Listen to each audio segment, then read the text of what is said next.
was in league with the attackers because he was a Muslim. But it was only when his remains. وسط زوبعة إعلامية وردات فعل عاطفية، تحدث عضو الكونغرس كيث إليسون عن رجل إطفاء مسلم قتل وهو يحاول إنقاذ الضحايا أثناء هجمات 11 من سبتمبر، وعن بعض الأمريكيين الذين اتهموه بداية بأنه كان من الإرهابيين لغاية أن اتضح العكس.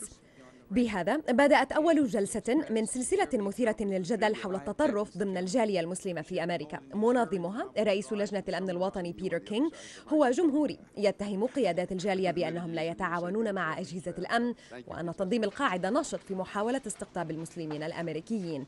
جمعيات الحقوق المدنية إسلامية وغيرها انتقدت كينغ لتركيزه على المسلمين فقط.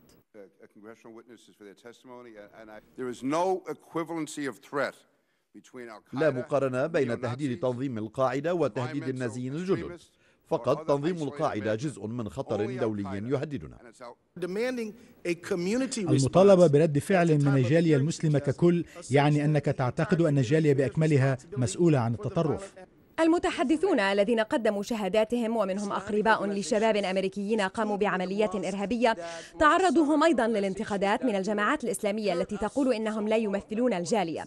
الأهالي والخبراء المسلمون هؤلاء يقولون إن الجمعيات الإسلامية الأمريكية التقليدية لا تريد مواجهة مشكلة التطرف.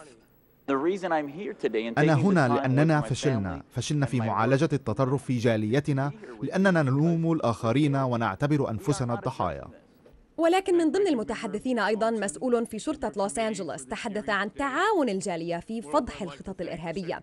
أما البيت الأبيض فأرسل نائب مستشار الأمن القومي دينيس ماكدونا إلى مسجد آدم في فيرجينيا الأحد ليلتقي مع الجالية المسلمة وليطمئنها.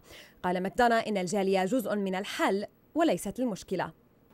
الجلسات أثارت الجدل ليس لأنها أول جلسات لبحث مشكلة التطرف في لجنة الأمن الوطني، بل لأن رئيس اللجنة بيتر كينغ معروف بعلاقاته المتوترة مع الجالية المسلمة. كان قد قال سابقا أن 80% من المساجد في الولايات المتحدة قياداتها راديكالية. من الشقائق العربية، واشنطن.